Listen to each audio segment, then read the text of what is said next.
Hello, welcome to Lemon Juice, where we talk anything and everything entertainment. I'm, of course, Lemon himself, Zeke Lemon, and this is my review for SmackDown of June 7th, of 2024. But before we get into that, let's get the house clean out of the way, shall we? I'm going to leave a like, comment below, let me know your thoughts on this week's episode of SmackDown, and of course, hit that subscribe button as it helps me grow into my YouTube career. I would greatly appreciate it. Now, let's get into the review. So SmackDown, we got the confirmation that Cody and AJ is happening at Clash of the Castle, but it just got a little bit more spicy. Piper Niven and Bayley had a segment. The tag division continues to grow. There's actually some storylines being built up within that. Unfortunately, the centerpiece of it is a breakup and not just making the division better, but hey, we'll get to that later.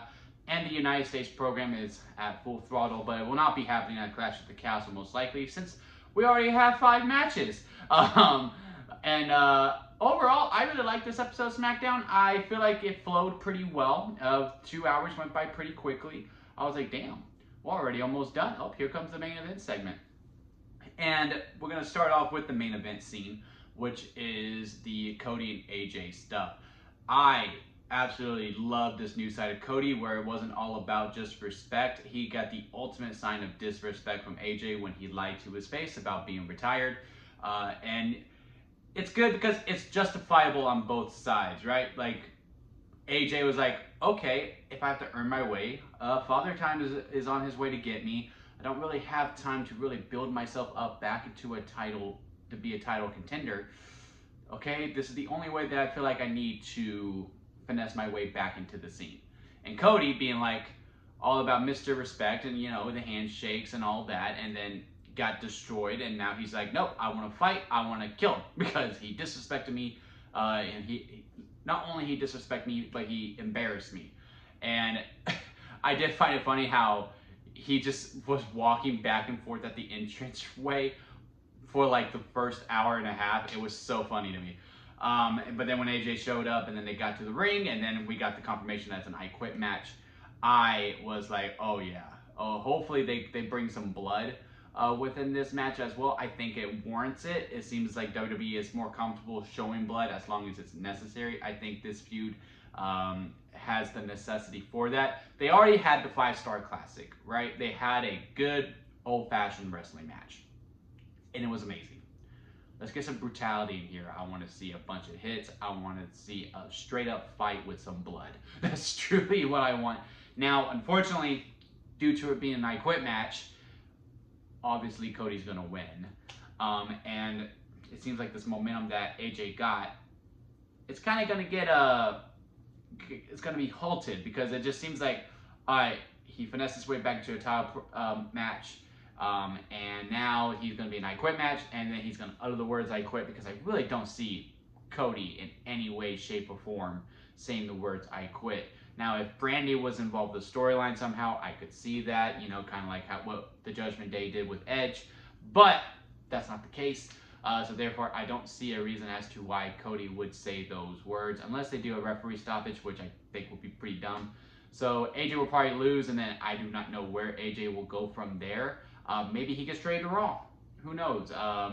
And goes after the World Heavyweight title. And as for the other main event program with the Bloodline 2.0 fully now being reincarnated, Tama Tonga has a new title. He's the right-hand man, what Jey Uso had, and Tonga Loa is just anointed into it, and Solo Sikoa, until Roman gets back, is known as the head of the table.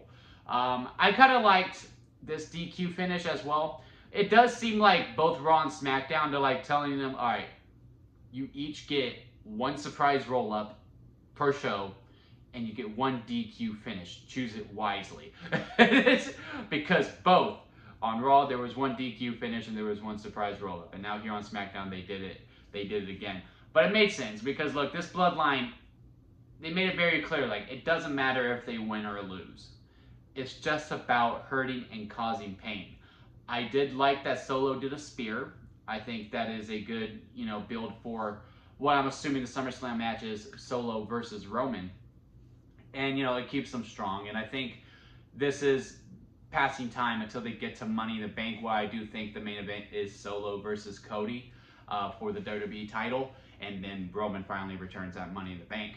But I I liked everything that we did with the Bloodline. I'm assuming Kevin Owens is in the place of Bobby Lashley. I'm assuming it was supposed to be the Pride versus the Bloodline, with Carmelo Hayes being sprinkled in a little bit, maybe, because it's just kind of weird that the Street Profits were just finessed in with Kevin Owens, or Kevin Owens was finessed with them, depending on how vice versa goes. Because again, if we go back to King and Queen of the Ring, it was Tama Tonga versus Bobby Lashley. Maybe that was supposed to be the kickoff. But overall, it has done well. It has meshed well together pretty well. Kevin Owens is doing an amazing job for being in this Bloodline story for, I want to say, what, 3 years? I want to say, because, yeah, 2020, January was when it was really starting. He always seems to find his way back within it. Really looking forward to him doing some other things. But with where he is in right now, he's doing well, especially with this new group. And again, I think this is all just a setup to make that Bloodline a force again, with Solo for when he faces Cody at Money in the Bank until Roman gets back, and then we could do Solo versus Roman there. As for the mid-card division with LA Knight and Logan Paul, LA Knight had a great segment with Apollo Crews like dead in the background, and Nick Aldis is like, God dang, man, what am I going to do? I lost a match. And LA Knight's like, I don't really care. Where is he? At Nick being like, well, he's at Tetris World Championship game. So, and then they had the Carmelo Hayes versus LA Knight program finally, and this is where we had the surprise roll-up finish, because you wanted to protect both, and it was fine. It was a good match. It was a good match overall. And then LA Knight saying, all right, if you won't come to SmackDown, I'll come to you. So that leaves me two things. One, either LA Knight is showing up at this Tetris Championship League, which I just think would be really, really funny. I don't know how much social media engagement that would bring. It would bring a hell of social media engagement to Tetris, for absolutely. I mean, I'm curious to see what the Tetris Championship is like. Where is it? Well, on media, I know where it's at, because Logan Paul said I'm in Los Angeles for the Tetris Championship.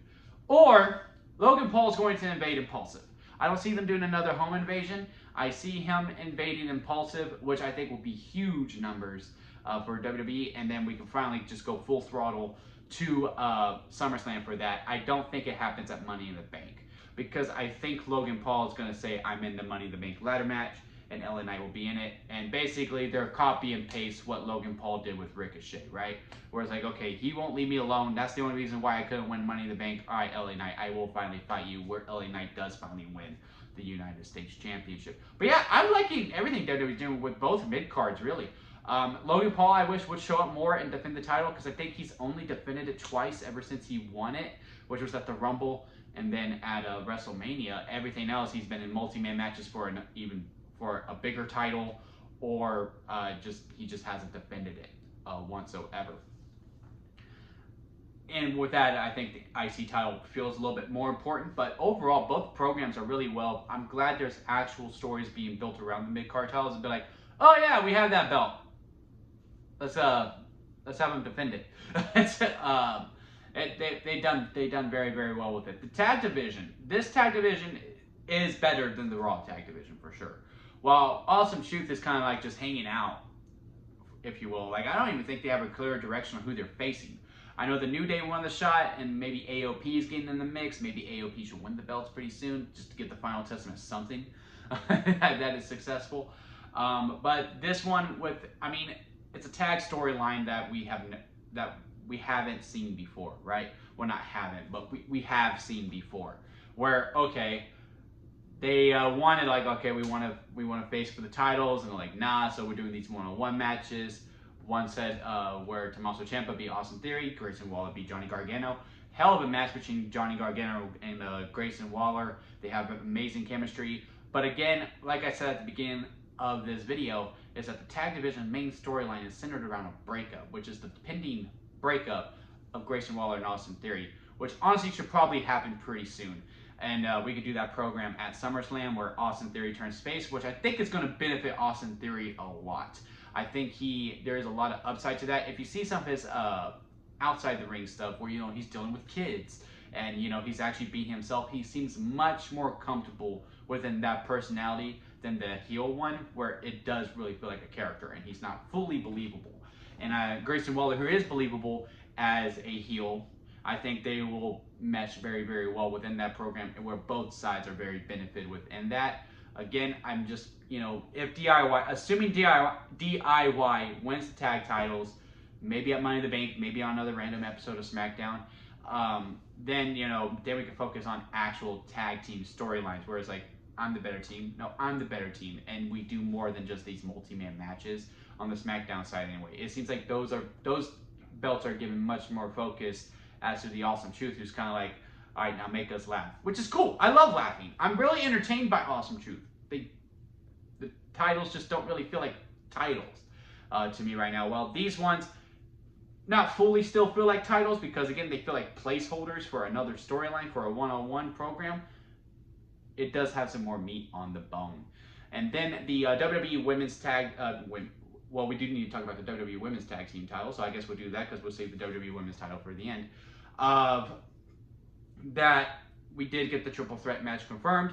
I do kind of irks me a little bit that they were welcome to the show because the brand split, they done pretty well with not everyone jumping to show. I think this is the first time since the brand split was confirmed that we did have some Raw people show up. I just don't know why they were allowed because they're on Raw and they don't have the tag team titles. I know they're in the tag team title program, but this is SmackDown. They aren't eligible to be moved over there. Only Bianca Belair and Jade Cargill are allowed to switch, and that's where you can really build up the storyline. But I see they did the evasion angle after they beat Indy and Candice, and they jumped them. And then I wish they would have stopped when Alba Fire and Dawn had one set of the tag titles, and then Zoni and Shayna had the other set, and they just stood at each other, stared at each other, and then that was it. Drop the belts and then just move on. Because then having Jade and Bianca come up and then attack them automatically makes them feel less than, because like it was literally 4-on-2, and then y'all took the eye off, and then they just destroyed y'all. So just to give the triple threat more jeopardy, like I don't expect Jade and Bianca to lose on Saturday or next week. I don't expect it whatsoever. But just plant that 1% seed of doubt. But again, I am glad with what they're doing. The titles feel like a target. It feels like they are wanted. Let's just keep this momentum going. Put it on the main show. Don't put it on the pre-show, because then, again, you devalue it even more. I think it's going to be because we have our 5. This is our 5, and that's usually where Triple H likes to keep it in the pocket. If a 6th match is announced, then I get nervous for this match. But if no other matches get announced, I am happy with what they've done. We still got a long way to go with these WWE Women's Tag Titles, but again, just keep the momentum going, make them feel wanted, keep doing these attacks until, the wheels fall off. And it does seem like maybe they're going to have Nia and Tiffany Stratton team up to maybe go for the titles as well, which I don't know how that will work, because maybe they do it at Money in the Bank before Nia goes after the WWE Women's title, because I do want her to win it. I think she has earned that right to be champion. She has done amazing work. And, this Bayley and Piper Niven stuff, there's just a disconnect there. Piper's promo was great. I think this was the first time she was actually given mic work. She attempted to shut the what chant down. Unfortunately, I don't think the crowd fully understood it because it was a good line. It was inbred say what, and then they said what, and it was good. It was really, really good, but I just don't think they understood it. And again, she was speaking from the heart and was very good, like heelish, but like you may respect me, but I'm still gonna kick your ass type thing. I loved it. But you can just tell the crowd is not fully invested within the storyline. Now, once we get to Scotland, I expect Piper to get a welcoming, at least. I'm curious to see how the crowd reacts, because usually, in the European countries, we get the Hey Bailey song throughout. But we're in Piper Niven's country. So it's going to be curious to see if it is split 50-50. If Bailey has the full takeover, man, that's going to suck for Piper. But, I'm really happy for her for getting this opportunity to wrestle in her home country on a premium live event for the main women's title, well, on SmackDown. And it's a great moment for her. It's just, again, there's just a disconnect there with the audience. And it was the only thing in SmackDown I was like, oh, man. But, hey, we got one more week to give it a little bit more meat on the bone. And, again, this falls into the same thing with the Cody and AJ stuff. I just don't fully see Piper winning it. I just don't. Bayley's going to hold it on until SummerSlam. And where she'll probably drop it to Nia Jax. And that's probably where we need to go with it. But yeah, overall, I like this episode of SmackDown. I like the stories that they are portraying. Again, some are maybe a little bit miscast, but you know, that's probably just with the crowd just not really caring, really.